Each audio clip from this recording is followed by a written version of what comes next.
Right Honorable Speaker, I am raising on a matter of national importance that is happening on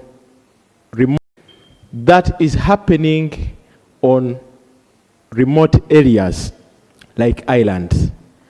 I come from a constituency that has part of it as places near islands. I have Kome sub-county, I have Damba. I want, Right Honorable Speaker, there are issues of land grabbing on lakes. Someone comes up and says, this is all my territory, like it is happening to the people of Bulago. Right Honorable Speaker, I am here on my knees to request government to go as early as it can be to involve in the issues that are happening. Kindly be on your knees. Yes. You see, Right Honorable Speaker, in my heart I'm kneeling. Okay, okay. That government involves on the issues that are happening on the shores. The people of Katosi sub-county, someone comes on the lake and says, all this is breeding area. We don't know the criteria. People are evacuating these places.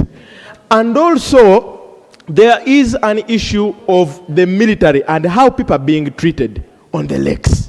We pray that government, let us have definitive laws that are going to help and set a good procedure of how people should be living these places. Otherwise, people are calling us from those places, Right Honorable Speaker, that please, we can no longer fish. We elected you as member of parliament, at least provide us with some posho or beans that we might feed. That is Chimi, Kome, and Damba. We request this honorable government to visit the people that are on those areas. Thank you. Defense. Fisheries, Prime Minister, the matter is touching many fisheries, Prime Minister and the Ministry of Defense, and even water. The owner of water is the Minister of Water. So you... Thank you, Right Honorable Speaker. And I thank my brother, Honorable Maseruka,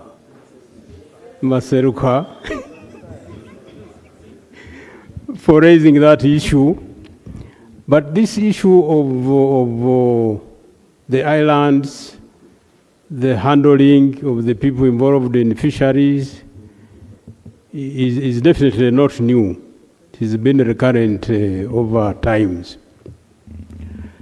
I think the best way forward, Right Honorable Speaker, with your permission, would be for us, on the government side, led by the Office of the Prime Minister, to have a meeting with our colleagues from the islands so that we discuss this issue face to face, get details. Thank you very much for giving way. Right Honorable Speaker and colleagues, the 11th Parliament passed a Fisheries Act, and there is a resolution which did recommend government to come up with the fisheries regulation, and it has been long overdue. What we would also want to know from the minister, when is government finalizing on this fisheries regulation, because the act has everything to protect the fishermen and people around there. When is government going to come up with this fisheries regulation? Now you know our senior members, those who have been here longer, they sneak away of speaking. Yes. The Attorney General, when are you bringing the regulations? Right Honorable Speaker, we are in touch with the ministry, and the FPC, the First Parliamentary Council, is fine-tuning the regulations. Thank you. So, Prime Minister, on behalf of government, has invited all members of parliament who are affected by the fisheries, islanders, you know, for a meeting on a date that you will give. A date that you've kept to yourself.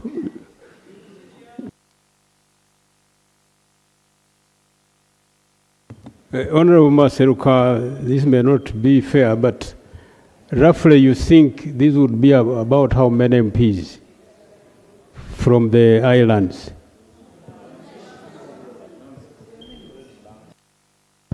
Thank you. According to the information and the group we have, we are around 58. Yes. Because I had already undertaken to meet other colleagues on a different matter, I request that you give me time so that on Tuesday I propose a specific date when we can have that meeting. Thank you. Thank you. Honorable Okwere David. Thank you, Right Honourable Speaker, for giving me the opportunity. Right Honourable Speaker, the country has just concluded the 4th session of the LC1's elections successfully. But however, these LC1s are very essential to all of us, and they are the roots for most of us in terms of all the aspects. These elections of the LC1s which have just ended peacefully. But I want to bring it out to the fact that most of these LC1s who are touching the bones or the backs of our voters need to be sensitized or to be oriented on what they are supposed to be doing. Because in their work, they sign key documents like passports. All of us here, we have passports. They have to be endorsed by LC1s. Land titles to be transferred, they need LC1s. And other things which are quite important, LC1s handle it. My point of bringing it out here, when is government preparing an orientation for these LC1s, even as the members of parliament who have been inducted, who have been trained? Thank you. Minister of Local Government here.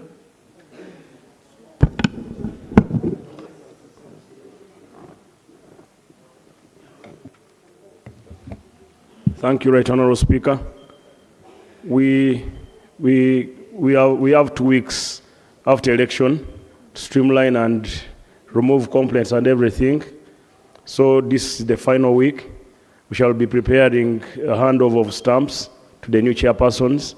Parliament recently approved a budget of 12 billion to induct all newly elected leaders apart from members of parliament. But the induction shall involve the members of parliament in progress. Let him not worry, we shall have induction. And all members of parliament in your respective constituencies, you'll be involved. Thank you very much. Honorable Kalisa. Yes.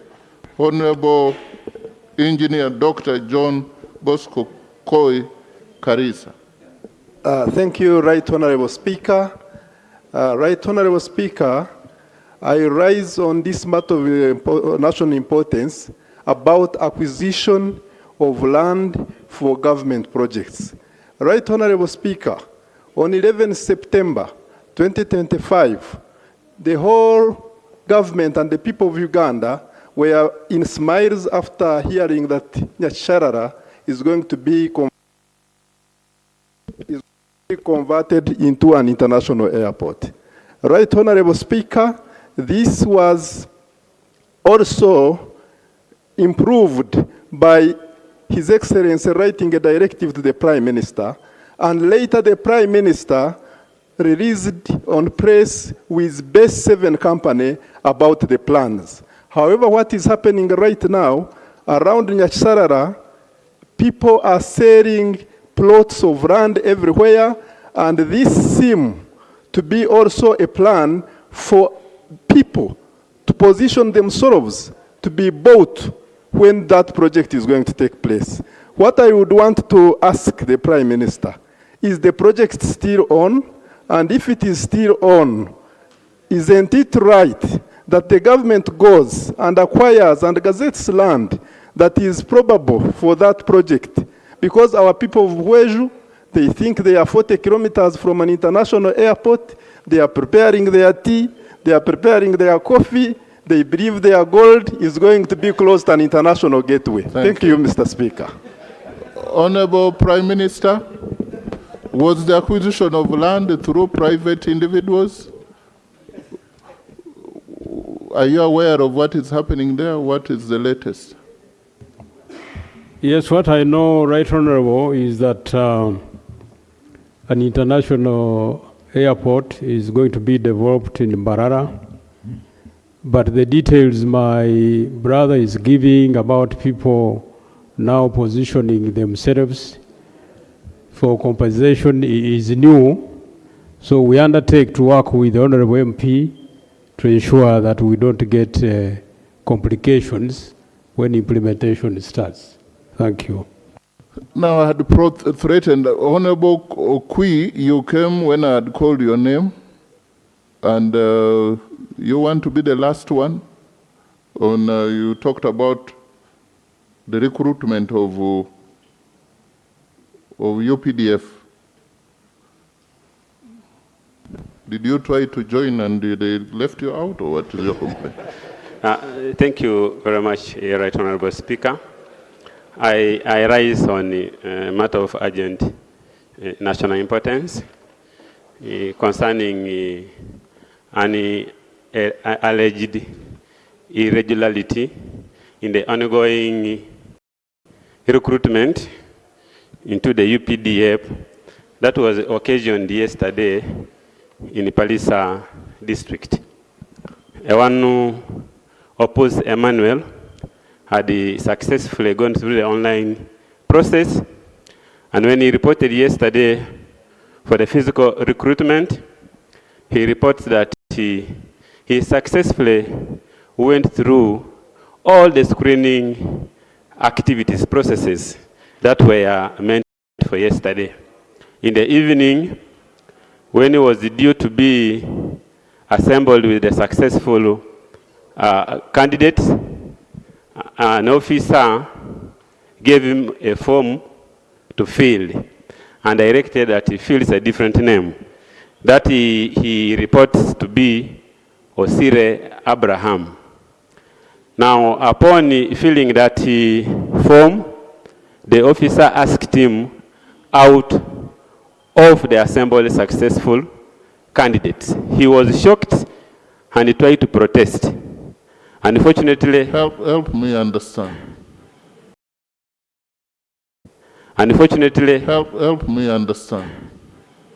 Opus Emmanuel was asked, given a form that you write, fill in Opus Osire. Yes, Osire Abraham. And after he also filled? Yes, he filled on the instruction of who? The UPDF officer. And he was shocked that he was asked to leave? Yes, upon filling, then they asked him to leave. Okay. The recruitment, that collection of the successful applicants. When he tried to protest, he was forced out. Okay. And even reports that he received the taste of the butt of the gun. Now, when he moved out and he tried to gather facts, he found out that the so reported Osire is from Bukedia. He's not even from Palisa. He was not on the list of the candidates that had successfully been shortlisted online, and he did not participate in the screening exercises of the day. What's your prayer? My prayer is that the Minister for Defense and Veteran Affairs undertakes a thorough investigation of this matter. Two, indeed, if the allegations have substance, the officer or officers that masterminded this. Okay. The Minister of Defense is here, and I'm sure somebody wrote Osire. He was asked to leave. Thank you very much, Right Honorable Speaker. First of all, I must thank the member for raising this issue. Of course, we are going to investigate the matter and establish what happened. However, we don't think that Osire will be a desirable member of our fraternity if he can actually write a wrong name at the application. Because actually, if Right Honorable Emmanuel. Speaker, you need members here must advise the people out there that they are being recruited into the Uganda People's Defense Forces. One of the things we hold dear is integrity. Now, we cannot, of course we shall investigate what happened, but we cannot understand how someone can simply write a wrong name for himself. So we are going to investigate the matter, establish, and also the people we recruit are going to receive orders, Right Honorable Speaker and members. But we also expect them to take these orders seriously, and they must also be, that's why we ask them for academic qualification.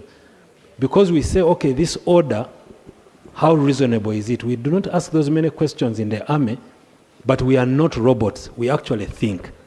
So we are going to investigate the matter, but if it were a test at that center, I hope it wasn't, because I may come back and report that they tested everyone, and they found that this one failed the test.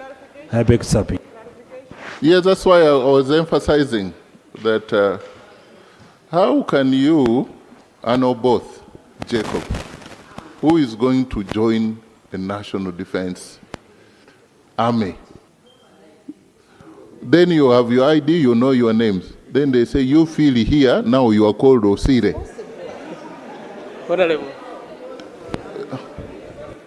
I think it's a two-way. It somehow can be corruption on that process, but also on the issue of the test, as the Minister of Defense has said, this man can now easily be told to write certain things. I think on that matter, why do you rise? Thank you so much, Right Honorable Speaker. My name is Bisaso Abdul from Kasanda. In the army, there is what they call order.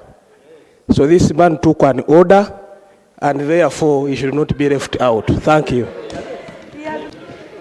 No, we have Major General, Honorable Major General Gonyi. What constitutes an order? Because now civilians are changing the narrative here. Right Honorable Speaker, I want first of all to put it on record that my minister had already explained that issue. But also in addition is to say that first of all, the gentleman was not a soldier yet. But number two is that the interviews, they will never tell you, they will ask you. Now, if they ask you to write the name of someone else, the members here have said, you have your national ID, you know yourself, like Right Honorable Speaker, you have guided, and they tell you to call yourself something else and you accept. How do we trust that you will be able to protect everybody else in this country? Right Honorable Speaker, an order must be legal. And my minister ably explained that one. Thank you. Thank you very much. We sort out that is done. Again, on the same matter? Procedure? I would listen to that. You said procedure? Oh, procedure? You said procedure, right? You said procedure. Yes.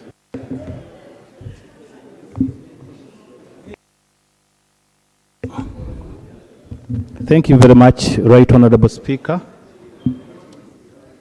I am Salongo Richard Senteza from Rugazi. The procedural matter I'm raising is different from the subject which has been under discussion. And it's in your docket, Right Honorable Speaker, to give a ruling.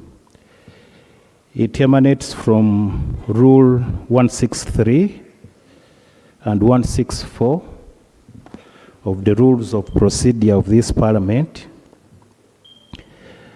Rule 163, Sub-Rule 1, is to the effect that in accordance with Article 90 of the Constitution, The House shall appoint committees of Parliament necessary for efficient discharge of its functions. And Rule 164